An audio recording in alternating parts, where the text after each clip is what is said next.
مشہور اور معروف حدیث ہے اور ارشاد حضور سرور کائنات محمد مصطفیٰ صلی اللہ جس میں آپ نے ارشاد فرمایا ہے کہ میرا اول بھی محمد ہے، میرا وسط بھی محمد ہے، میرا آخر بھی محمد ہے، اور ہم سب کے سب محمد ہیں۔ ہمارے اس عقیدے سے کہ سب کے سب محمد ہیں ایک غلط فہمی پیدا ہو جاتی ہے، اور وہ غلط فہمی یہ پیدا ہوتی ہے کہ ہم ختم نبوت کے قائل نہیں ہیں۔ یہ الزام لگایا جاتا ہے کبھی کبھی صاحب یہ ختم نبوت کے قائل نہیں ہے، اور یہ سب کو جو ہے وہ نبی مانتے ہیں، اب تو جماعت کے امام ہے ان سب کو یہ نبی کا درجہ دیتے ہیں، نبوت کا درجہ دیتے ہیں۔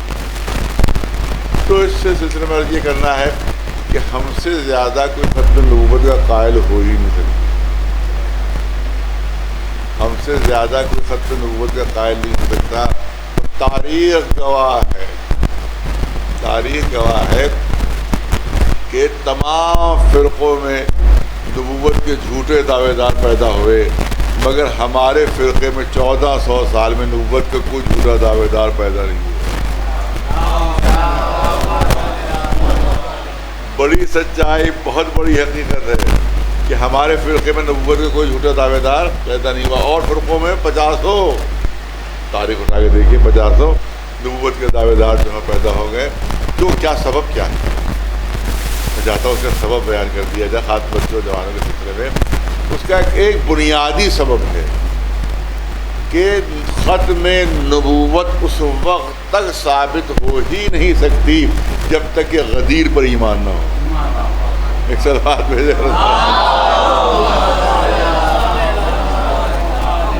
کیونکہ غدیر کا نام ہے نبوت کے دروازے پر تالا لگ جانا اور امامت کے دروازے کا کھل جانا۔ ایک سلوات بھیجے۔ لہذا جب جو غدیر کے قائل ہیں وہاں نبوت کا سوال ہی نہیں ہوتا کہ اور کوئی نبی ہو، وہ تو ختم نبوت وہیں سے اعلان ہو گیا کہ اب نبوت ختم ہو رہی ہے، امامت کا دور شروع ہو رہا ہے۔ تو اب بہت تفصیل اس میں ہے، میں امام بارے میں عرض کر چکا ہوں، بہت تفصیل ہے، بہت سے واقعات اس سلسلے میں نہیں اور سفر نہیں کرنا ہے، لیکن بس بنیادی بات پیش کر دوں۔ بنیادی بات یہی ہے کہ غدیر کی وجہ سے ہمارے کیا کبھی بھی کوئی جھوٹا نبی پیدا نہیں ہوا، لیکن جو غدیر کے قائل نہیں ہیں جھوٹے نبوت کے دعوے دار آپ کو وہاں مل جائیں گے۔ صلوات بھیجتے پر محمد۔ دوسری چیز یہ ہے کہ یہ جو میں نے پہلے عرض کیا کہ ہم سے زیادہ کوئی ختم نبوت کے قائل ہو نہیں سکتا ہم، کیونکہ اگر ختم نبوت کے قائل کوئی نہ ہو تو وہ مسلمان نہیں، ہم اس کو مسلمان نہیں مانتے۔ اگر کوئی نبوت کے سلسلے نبوت کے ختم ہونے کا قائل نہ ہو تو ہم اس کو مسلمان نہیں سمجھتے، کیونکہ ظاہر ہے کہ قرآن میں بھی موجود ہے کہ یہ آخری رسول ہیں، قرآن میں موجود ہے کہ آخری نبی ہیں، اور اس کے علاوہ تمام حدیث ہیں، اور غدیر کا اعلان بھی کہہ رہا ہے کہ یہ آخری نبی ہیں۔ اس کے بعد سلسلہ امامت شروع ہو رہا ہے۔ ہم ختم نبوت کے قائل ہیں مگر فضائل کے ختم ہونے کے قائل نہیں ہیں، سلسلہ فضائل کے ختم ہونے کے قائل نہیں ہے۔ ہمارے اماموں میں کوئی بھی نبی نہیں تھا مگر رسول کے سارے فضائل و کمالات ان میں موجود تھے۔ ایک صلوات بھیجو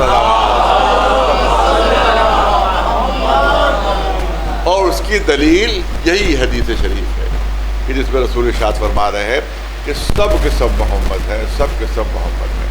اور اسی سے ایک اور عقیدہ پیدا ہوتا ہے جس پر بھی اعتراض بہت کیا جاتا ہے، بہت سخت اعتراض ہوتا ہے کہ ہم اپنے اماموں کو انبیاء سے بلند مانتے ہیں، ہم اپنے اماموں کو انبیاء سے بلند مانتے ہیں۔ اس پر بھی کفر کے فتوے دیے جاتے ہیں کہ اسلام سے خارج ہے۔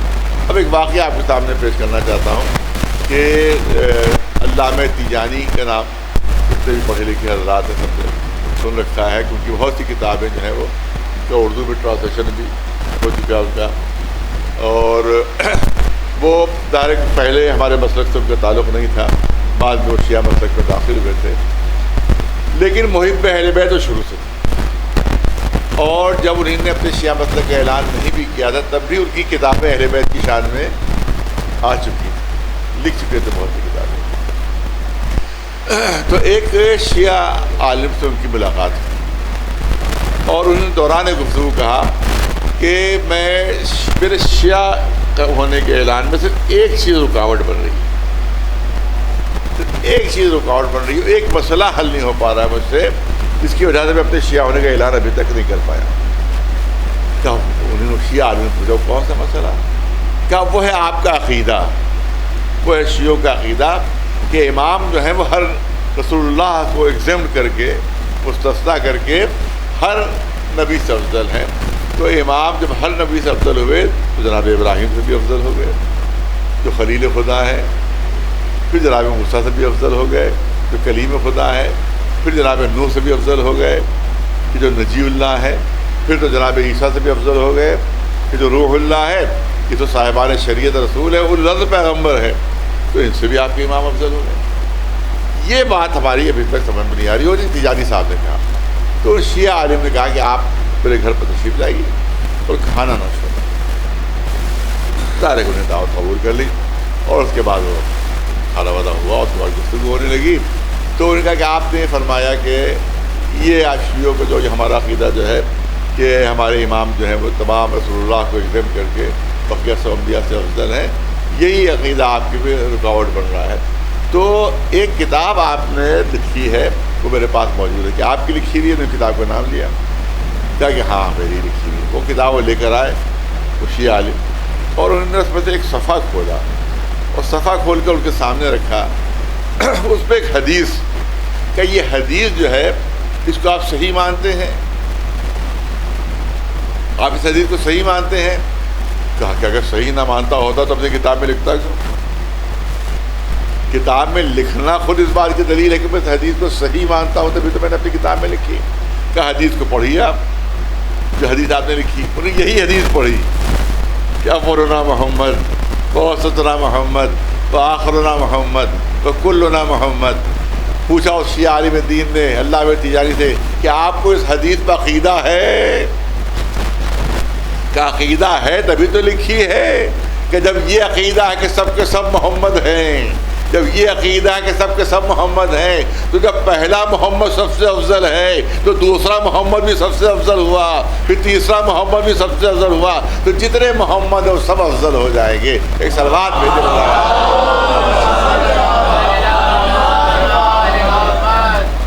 تو اس کی بات سمجھ میں یہاں بات تو اس کا مطلب ہے کہ ختم نبوت کا عقیدہ الگ ہے اور ہماری امامت کا عقیدہ الگ ہے. ہمارا عقیدہ یہی ہے کہ وہ صفات و فضائل جو حضور سرور کائنات محمد مصطفیٰ صلی اللہ علیہ وسلم وہ منتقل ہوئے. نبوت منتقل نہیں ہوئی ہے، رسالت منتقل نہیں ہوئی ہے، پیغمبری منتقل نہیں ہوئی ہے، بلکہ فضائل و کمالات منتقل ہوئے ہیں. صلوات بھیجے.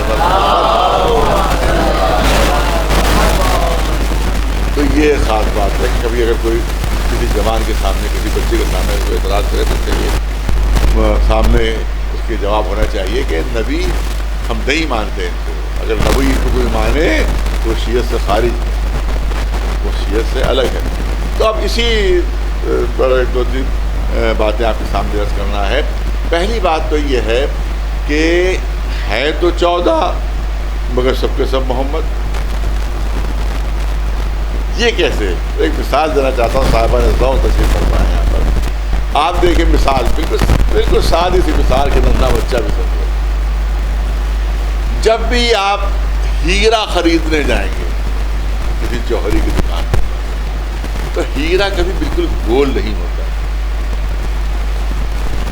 ہیرا گول نہیں ہوتا جیسے کانچ کی اور شیشے کی گولیاں بالکل گول مدور چکنی، بالکل بچوں کو آپ نے کھیلتے دیکھا ہوگا تو بالکل مدور گول، بالکل چکنی وہ ہوتی ہیں، گول ہوتی ہیں. ہیرا آپ کو ایسا گول نہیں ملے. ہیرے کی خصوصیت یہ ہوتی ہے کہ اس پہ رخ ہوتے ہیں. ہیرے کی خصوصیت یہ ہوتی ہے کہ اس میں پہلو ہوتے ہیں. ہیرا ہمیشہ پہلو دار ہوتا ہے، ہیرا ہمیشہ رخدار ہوتا ہے. تو بس میں تو یہ سمجھتا ہوں کہ اللہ نے حقیقت محمدیہ نام کا کہ ہیرا خلق فرمایا. صاحبان ذوق ہیں حقیقت محمدیہ نام کا ایک ہیرا خلق کیا، پھر دست قدرت نے اس ہیرے کو اس طرح سے تراشا کہ اس میں 14 پہلو پیدا ہو گئے، اس میں 14 رخ پیدا ہو گئے۔ ہیرا ایک ہے، رخ 14 ہے۔ اسی لیے رسول فرما رہے ہیں ہم سب کے سب محمد ہیں۔ ایک صلوات بھیجے۔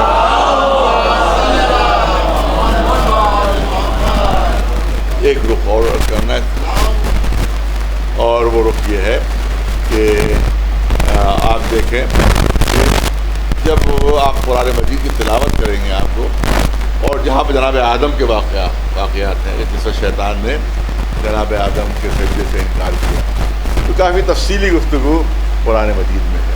لیکن ایک مقام ایسا ہے کہ جہاں پر قدرت کی طرف سے اعلان، جب شیطان نے انکار کیا کہ میں ان کا آدم کا سجدہ نہیں کروں گا، تو قدرت کی طرف سے ایک جملہ ادا ہوتا ہے جو قرآن میں محفوظ ہے کہ ام کنت من العالین، ام کنت من العالین، کیا تو اپنے کو عالین میں شمار کرنے لگا؟ کیا تو اپنے کو عالین کے گروہ میں شمار کرنے لگا جو سجدے سے انکار کر رہا ہے؟ اس سے ثابت یہ ہوتا ہے کہ وقت ولادت جناب آدم، وقت خلقت جناب آدم، عرش کے اوپر عالین نام کی کوئی جماعت موجود تھی، عالین نام کی کوئی جماعت موجود تھی جس کو اللہ نے آدم کے سجدے سے مستثنی رکھا تھا کہ سب کو سجدہ کرنے کا حکم ہے مگر عالین کو سجدہ کرنے کا حکم نہیں تھا، وہ ایگزیمپٹڈ تھے، ان کو مستثنی رکھا تھا۔ جب شیطان نے سجدے سے انکار کیا تو اللہ نے فرمایا ہم کنت من العالین، ارے کیا تو اپنے کو عالین میں شمار کرنے لگا؟ اس کا مطلب ہے کہ عالین نام کی کوئی جماعت وقت خلقت جناب آدم عرش پر موجود تھی۔ اب عالین کو دیکھ لیجئے جا کر عربی لغت میں کہ عالین ہے کیا، عالین ہے کیا؟ عالین ہے علی کا پلورل، عالین ہے علی کی جمع، عالین کے معنی ہے بہت سے علی، ارے توجہ، عالین کے معنی بہت سے علی۔ اس کا نتیجہ یہ نکلا کہ جب یہ فرش پر ہوتے ہیں تو سب کے سب محمد ہوتے ہیں، اور جب عرش پر ہوتے ہیں تو سب کے سب علی ہوتے ہیں۔ ایک صلوات بھیجے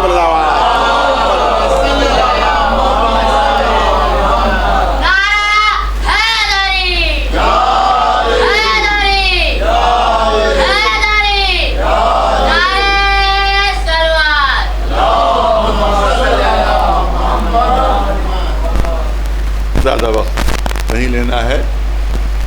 آج کی شب کی خصوصیت یہ ہے کہ آج کی شب شہادت امام محمد باقر علیہ السلام، ہمارے 5ویں امام کی شہادت کی شب ہے، اور ان کا نام بھی محمد، اسی لیے میں نے اس حدیث رسول کو عنوان بیان قرار دیا کہ ان کا تو نام ہی محمد ہے۔ محمد باقر جو ہے ان کا لقب ہے جو رسول اللہ نے دیا تھا، باقر العلوم، اور نام تھا محمد۔ عجیب چیز ہے کہ شاید خطبہ جمعہ میں یا کہیں پر میں عرض کر چکا ہوں، لیکن یہاں پر پھر دہرانا چاہتا ہوں۔ عجیب چیز ہے، آپ دیکھیں کہ رسول اللہ کی آغوش میں کون پلا ہے؟ علی اور فاطمہ۔ رسول اللہ کا نام ہے محمد، آغوش میں پڑھنے والے کون ہیں؟ علی، مولا علی بھی آغوش رسالت میں پڑھے ہیں، اور شہزادی فاطمہ زہرا بھی آغوش رسالت میں پڑھے ہیں۔ ہمارے 5ویں امام کا نام ہے محمد۔ بہت لطیف پہلو ہے مگر بافہم مجمع ہے، انشاءاللہ بات پہنچ جائے گی کہ ہمارے امام کا نام ہے محمد، والد کا کیا نام ہے؟ زین العابدین لقب ہے، نام ہے علی۔ زین العابدین تو لقب ہے، باپ کا نام ہے علی۔ 5ویں امام کے والد ہمارے 4تھے امام جو ہیں امام زین العابدین علی ابن الحسین، علی نام ہے، علی نام ہے، تو اس کا مطلب ہے امام ہمارے 5ویں خود محمد ہیں، باپ علی ہیں، ماں کا نام ہے فاطمہ۔ ارے بہت توجہ رہے۔ ہمارے پانچویں امام کی والدہ کا نام ہے فاطمہ بنت حسن، امام حسن کی بیٹی. ارے توجہ تو رہے، والدہ کا نام ہے فاطمہ. تو کبھی محمد کی آغوش میں علی اور فاطمہ نظر آ رہے ہیں، کبھی علی اور فاطمہ کی آغوش میں محمد پلتے نظر آ رہے ہیں. ایک صلوات بلند آواز، ایک صلوات بلند آواز.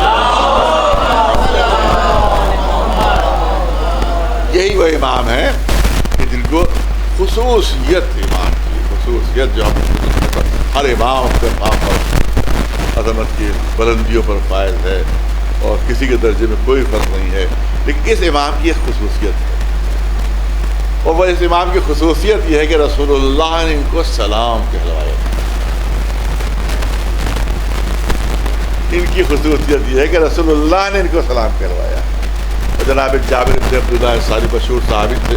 حدیث قصہ جب آپ تلاوت کرتے ہیں تو پہلا نام جو آتا ہے حدیث قصہ میں انہی جابر بن عبداللہ، ان جابر بن عبداللہ انصاری. انہی سے کہا تھا رسول اللہ نے کہ تم میرے پانچویں محمد کی زیارت کرو گے، جب زیارت کرنا تو اسے میرا سلام کہہ دینا، اسے میرا سلام کہہ دینا. اب جناب جابر مدینہ کی گلیوں میں یا باقر یا باقر یا باقر پکارا کرتے تھے. چوتھے امام کے دروازے پر پہنچے، دیکھا ایک چھوٹا سا بچہ دروازے پر موجود ہے جس کا 5-6 برس کا سن ہے. اب جو صورت پر نظر پڑی جابر بن عبداللہ انصاری صحابی رسول اللہ، اب جو اس بچے کی صورت پر نظر پڑی تو دیکھا ہو بہو تصویر رسالت ہے. جابر قریب پہنچنے کا، میاں صاحب زادے ذرا کچھ آگے بڑھ کر دکھائیے. جیسے ہی وہ آگے بڑھتے ہیں کیا کچھ پیچھے ہٹ کر دکھائیے. تو پیچھے ہٹتے ہیں، فوراً جابر کی زبان پر آتا ہے کہ ہاذہی شبیہۃ رسول اللہ. ارے صورت بھی رسول سے مل رہی ہے، چال ڈھال بھی رسول سے مل رہی ہے. ایک صلوات بلند آواز.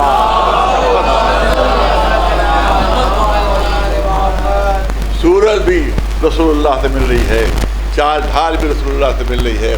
اس کے بعد جناب جابر فرماتے، تمام علماء نے تحریر فرمایا ہے، جابر کا سن کم از کم 100 برس کا تھا. بعض تو علماء نے سے زیادہ لکھا، لیکن 100 برس سے کم کسی نے نہیں لکھا. جس پر امام سے ملاقات ہوئی ہے جناب جابر کی تو کم از کم سن 100 برس کا تھا. امام کا سن 5 برس کا تھا. بوڑھا صحابی. تمام کوئی کتاب ایسی نہیں ہے شیعہ سنی کی جس میں جناب جابر سے روایت نہ لی گئی ہو. بوڑھا صحابی رسول اللہ، 5ویں امام، سن 5 برس کا صحابی رسول اللہ فرما رہے ہیں اے آقا کچھ تعلیم دیجیے. ارے سنیے، 100 برس کا صحابی 5 برس کے امام سے کہہ رہا ہے کہ آقا ارے کچھ تعلیم دیجئے، کچھ سکھائیے مجھے، کچھ پڑھائیے مجھے، کچھ درس دیجئے، کچھ مجھے تعلیم دیجئے. 100 برس کے صحابی رسول ہیں، 5 برس کے ہمارے امام ہیں. وہ 100 برس کا صحابی 5 برس کے امام سے کہہ رہا ہے کچھ تعلیم دیجئے مجھے. صاحبان ذوق ہیں. ارے جابر پوری توجہ، جابر امام سے تعلیم حاصل بھی کرنا چاہتے تھے اور دنیا کو کوئی تعلیم دینا بھی چاہتے تھے. تعلیم حاصل بھی کرنا چاہتے تھے اور دنیا کو کوئی تعلیم دینا بھی چاہتے تھے. 100 برس کا صحابی ہے، 5 برس کے امام ہیں. صحابی رسول فرما رہے ہیں اے آقا مجھے کوئی تعلیم دیجئے.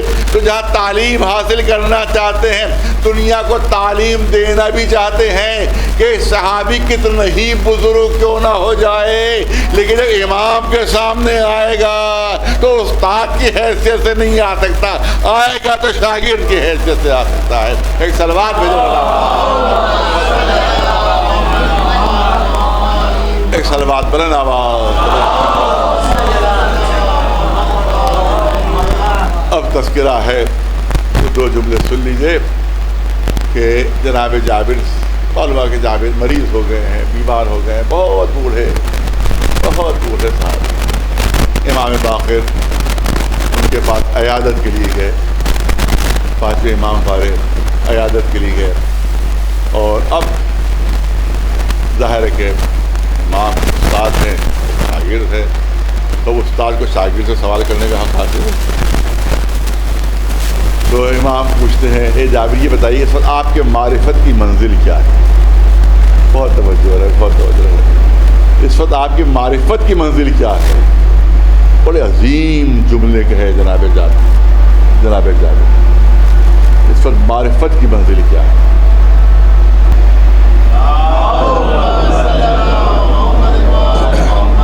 امام پوچھ رہے ہیں جناب جابر سے، جابر یہ بتائیے اس وقت آپ کی معرفت کی منزل کیا ہے؟ اب جملے سن لیجیے جناب جابر سے، اس کی عظمت کا اندازہ ہوتا ہے کہ جناب جابر نے فرمایا کہ آقا اس وقت میں اس منزل پر کہ مجھے جوانی سے زیادہ بڑھاپا پسند ہے۔ کس کو جوانی پسند نہیں ہوتی؟ بڈھے بھی جوان ہونا چاہتے ہیں، لپش بھی جوان ہونا چاہتے ہیں، جوانی پسند نہیں ہے۔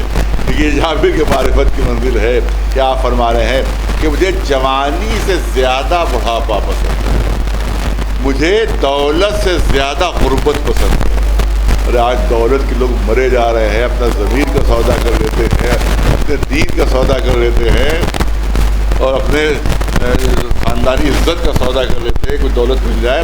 لیکن جابر کہہ رہے کہ مجھے دولت سے زیادہ غربت پسند ہے اور صحت سے زیادہ مرض پسند ہے۔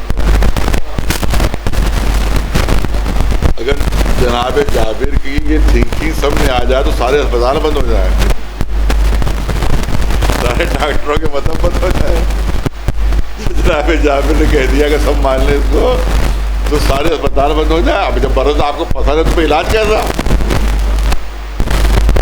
جب مرض کا آپ ہو سکتے ہیں تو علاج کیسا؟ تو سارے اسپتال بند ہوتا ہے، سارے ڈاکٹروں کے مطلب بند ہو جائے۔ جناب جابر فرما رہے ہیں کہ مجھے صحت سے زیادہ مرض پسند، مجھے دولت سے زیادہ غربت پسند، مجھے جوانی سے زیادہ بڑھاپا پسند۔ امام فرماتے ہیں اب یہ بھی بتا دو کہ یہ سب کیوں پسند ہے تمہیں؟ اس کا سبب تو بتا دو، اس کے پیچھے فلسفہ وہ تو بتا دو کہ آقا آپ کے سامنے میں کیا عرض کروں، مگر آپ کا حکم ہے اس لیے کہہ رہا ہوں کہ مجھے جوانی سے زیادہ بڑھاپا اس لیے پسند ہے کہ جوانی میں انسان اللہ کو بھول جاتا ہے، بڑھاپے میں یاد آتا ہے، جب ریٹائر ہوتے ہیں تب حج یاد آتا ہے، جب ریٹائر ہوتے ہیں تو نماز جمعہ یاد آتی ہے، جب ریٹائر ہوتے ہیں تو مسجد میں نظر آتے ہیں۔ لہذا جوانی میں اللہ کو بھول جاتا ہے، بڑھاپے میں اللہ کو یاد کرتا ہے، لہذا مجھے جوانی سے زیادہ بڑھاپا پسند ہے اور دولت سے زیادہ غربت پسند ہے، کیونکہ دولت انسان کے قدموں میں لغزش لے آتی ہے، وہ عیاشیوں میں مبتلا ہو جاتا ہے، وہ بدماشیوں میں مبتلا ہو جاتا ہے، لیکن غربت میں انسان اللہ کو یاد رکھتا ہے۔ لہذا مجھے دولت سے زیادہ غربت پسند ہے، دولت سے زیادہ غربت پسند ہے، اور اسی طرح سے صحت پسند ہے۔ جب انسان صحت مند ہوتا ہے تو اللہ یاد نہیں آتا، لیکن ادھر بخار ہوا ادھر اللہ اللہ کرنے لگے، ادھر اللہ اللہ کرنے لگے، ارے اللہ میرا مرض دور کر دے، اے پالنے والے میرا مرض دور کر دے۔ صحت میں نہیں یاد آیا، جب مریض ہوئے تب یاد آیا۔ تو جناب جابر فرماتے ہیں مجھے صحت سے زیادہ مرض پسند ہے، کیونکہ صحت میں انسان اللہ کو بھول جاتا ہے، جب مریض ہوتا ہے تو اللہ کو یاد کرتا ہے۔ امام نے فرمایا اے جابر تمہاری معرفت کا مرتبہ بہت کم ہے، ارے توجہ رہے، تمہاری معرفت کا مرتبہ بہت کم ہے، تم سے یہ فیصلہ کیسے کر لیا کہ ہمیں یہ پسند ہے اور یہ پسند نہیں؟ یہ فیصلہ کیسے کر لیا؟ بندگی میں انسان خود فیصلہ نہیں کرتا ہے، ارے جو مالک کا فیصلہ ہوتا ہے اسے قبول کرتا ہے۔ لہذا ہماری معرفت یہ ہے کہ اس کو اگر ہماری لیے صحت پسند ہے تو ہمیں صحت ہی پسند ہے، اگر اس کو مرض پسند ہے تو ہمیں مرض ہی پسند ہے، اگر اس کو ہمارے لیے دولت پسند ہے تو ہمیں دولت پسند ہے، اگر غربت پسند ہے تو ہمیں غربت ہی پسند ہے۔ جو مالک کو پسند ہے وہ ہمیں پسند ہے۔ ایک صلوات بھیجے، ایک صلوات بلند آواز. بس اس سے زیادہ عرض نہیں کرنا ہے. اور اب ایک واقعہ آپ دیکھیے، حکومت، کرسی، دولت، انسان مذہب بھول جاتا ہے، اپنا عقیدہ بھول جاتا ہے، سب کچھ سودا ہو جاتا ہے. آج آپ دیکھیں کہ صرف کہیں تولیت نہ چلی جائے، بڑے بڑے مولوی خاموش ہے ایک ملعون کے مقابلے میں. اس کے خلاف ایک لفظ زبان سے نہیں نکل رہا ہے، بزرگ 85 سال کے مولوی، مگر اس کے خلاف ایک لفظ نہیں کہہ رہے ہیں. ایک ملعون کے خلاف کہ جو انبیاء کی توہین کر رہا ہے، جو قرآن کی توہین کر رہا ہے، جو ائمہ معصومین کی توہین کر رہا ہے، مگر یہ خاموش ہے. اگر کہیں چیئرمین بن گیا تو ہماری تولیت کا کیا ہوگا؟ کسی کو اپنے مزار کی فکر ہے، تو کسی کو اپنے مدرسے کی فکر ہے، تو کسی کو اپنی جائیداد کی فکر ہے، یہ سب چلی جائے گی اگر وہ ملعون بن گیا. لہذا کرو توہین رسول اللہ کی، کرو توہین قرآن مجید کی، قرآن پھاڑ ڈالو، اپنے مطلب نہیں.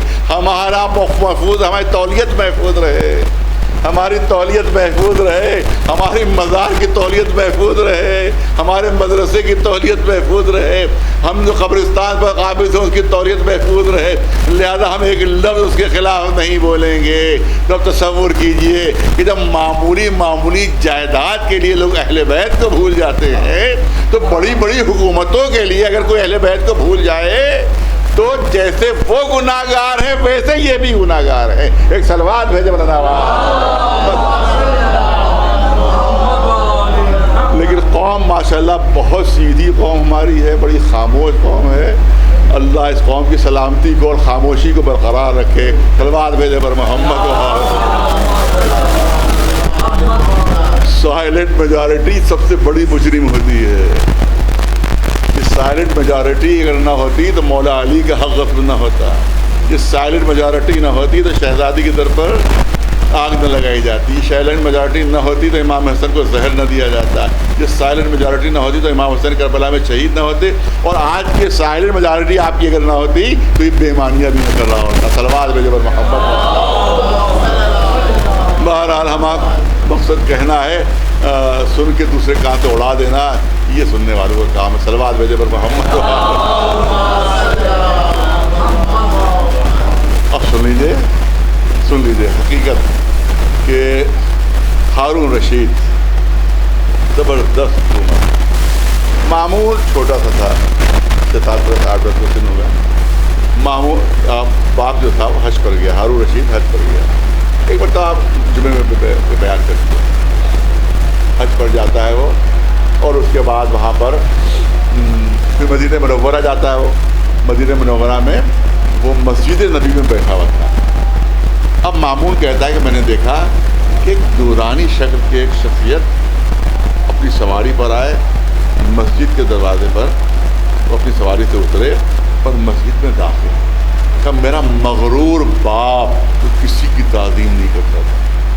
مامون کہہ رہا ہے کہ میرا مغرور باپ ہارون جو بڑوں کی تعظیم نہیں کرتا تھا، جیسے ہی وہ بزرگ اندر داخل ہوئے تعظیم کے لیے کھڑا، آگے بڑھا، بازو پکڑا ان کا، انتہائی احترام سے اپنے پہلو میں، اور مسلسل آقا مولا آقا مولا آقا مولا یہی کہا جا رہا تھا. آقا مولا آقا مولا. جیسے ہمارے بہت لوگ آقا مولا کہتے جاتے مگر امام موڑے پہ ہی ڈالتے ہیں.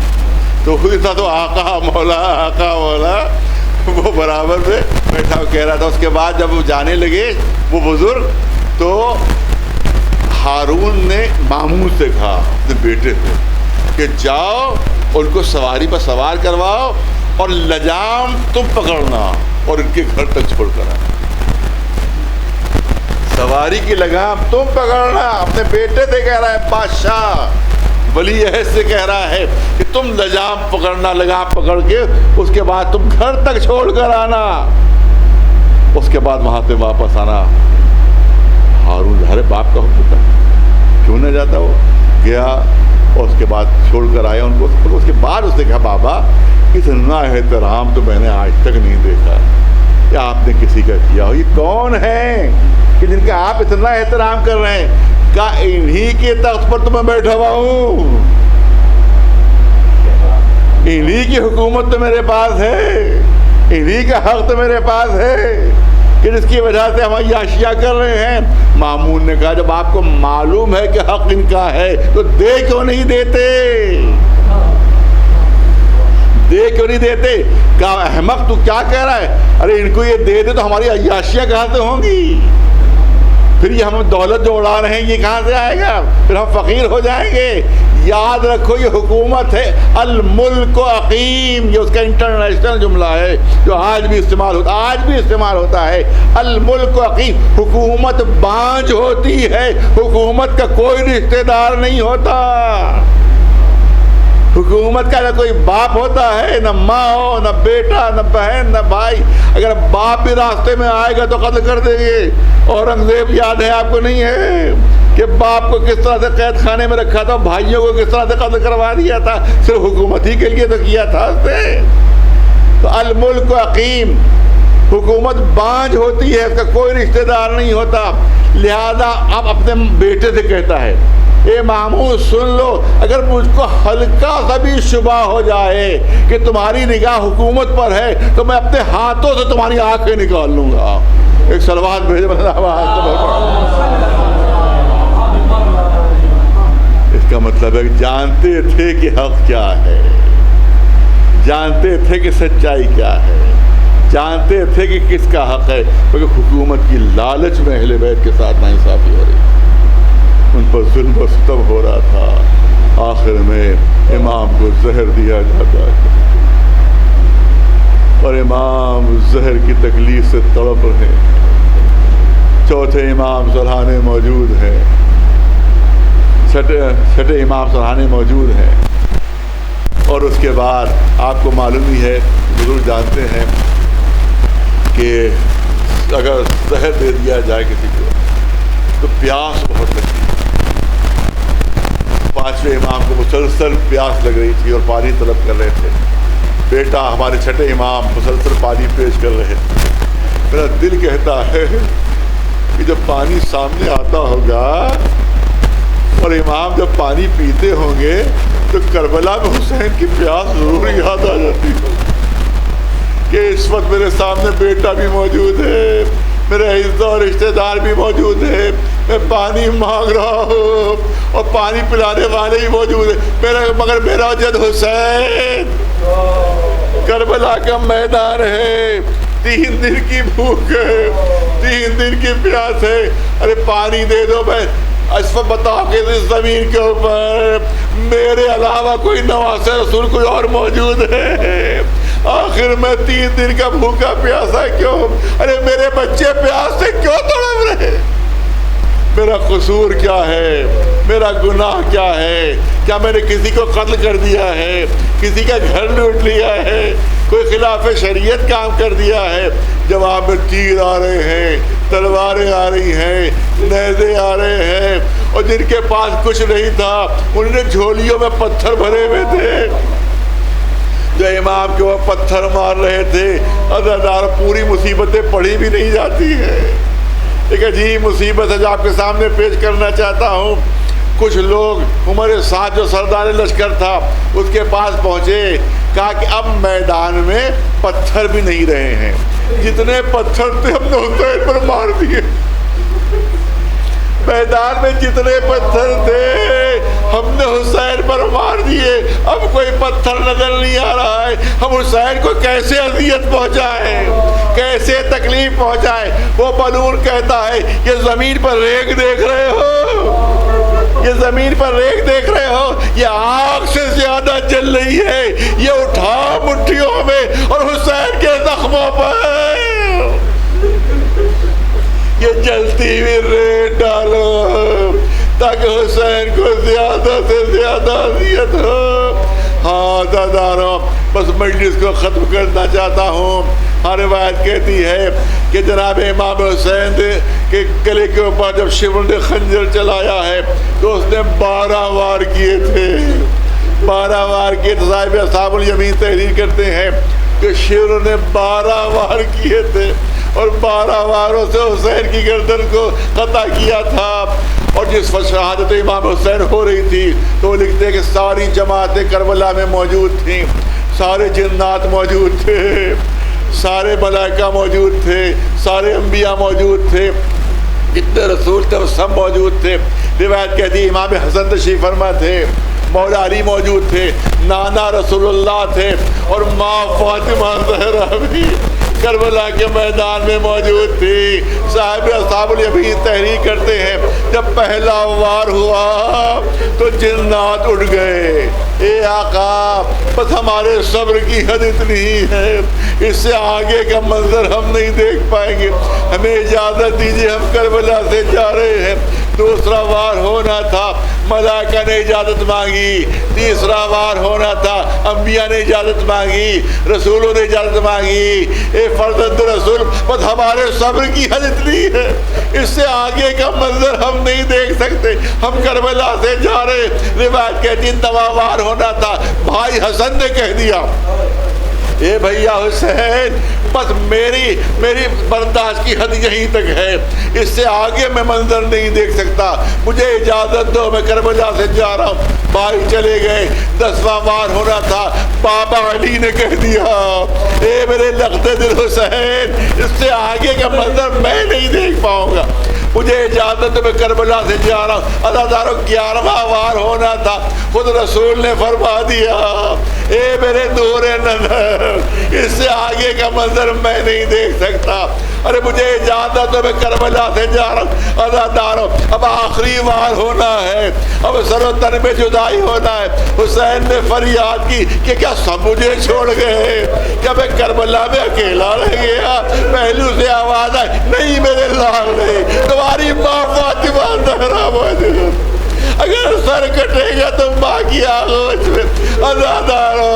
حسین کا سوکھا گلا تھا، شمر کا خود خنجر تھا، ماں فاطمہ زہرا کا ظالم۔